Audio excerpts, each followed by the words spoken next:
Namaskar. Welcome to Devakshar.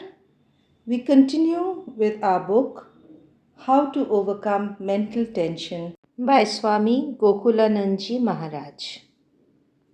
In the chapter Effects of Meditation, Maharaj so far had discussed that ceaseless japam is possible. And today he will discuss whether ceaseless meditation is also possible or not. Maharaj continues, a housewife or an executive has various duties to perform during the day, meeting a variety of people and engaging in numerous activities. Under these circumstances, ceaseless meditation seems an absurd proposition. But unless we practice the constant presence of the Lord, unless we spiritualize our day to day activities, we cannot achieve the objective of life. In contact with different people and various situations, we may not be able to keep this continuous undercurrent in our thoughts all the time. This means that the fundamental goal of self realization will elude us, and unless we gain this, we shall have no fulfillment in life. Therefore, ceaseless meditation is the sine qua non of achieving the goal supreme in this life. This kind of continuous mental concentration is not possible unless we have a particular attitude of mind. With our eyes closed, we see the Lord within and concentrate on Him. But as soon as we open our eyes, we come out of the meditative spell and get immersed in the world.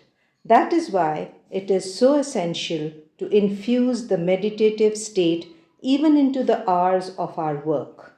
The secret of practicing ceaseless meditation lies in the words of Swami Vivekananda when he said, "Don't see God, but see Him." This is a vital clue. Also, the great saint of the South India, Raman Maharshi, spoke on similar lines. Whenever anyone told him that in spite of practicing meditation for long years, he or she had not been blessed with the vision of the Lord, he would say, "You are having continuous visions of God. Instead of seeing X, Y, Z, why don't you see God in everyone, in everything?"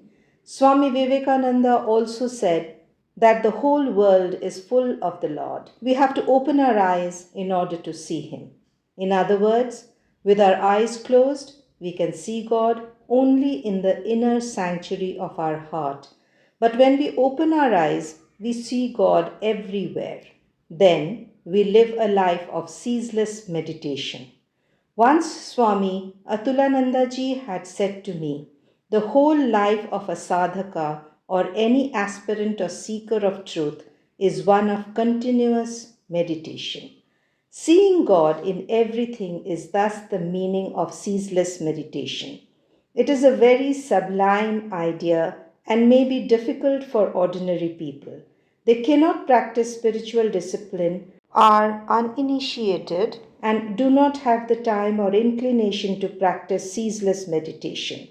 For them, the starting point is to change their attitude.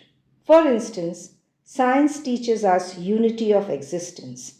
Vedanta also teaches us something vital. While looking at a person, we can also look into him. If we just look at the external, body, mind, etc., we are aware of the multiplicity with names and forms. There is another way of looking at things, and that is by the penetrating eye of internal intuition. When we learn to look into things, we see the all pervading Atman behind all things. Then we become established in a vision of unity. This helps us to meditate while working. In this state, we have to go beyond the individual identities and be continuously conscious of the spirit behind things, that which is eternal, birthless, and deathless. In other words, we have to keep in mind the truth of the saying, Chitananda Rupa Shivoham. Once we are conscious that everything is the eternally free spirit, it would be logical to say that such and such a person is merely the body mind complex. If I am the spirit, then so are you, and everybody else a part of the same spirit. In one of his famous lectures, Swami Vivekananda put the idea lucidly by saying, "Worship of the Spirit by the Spirit."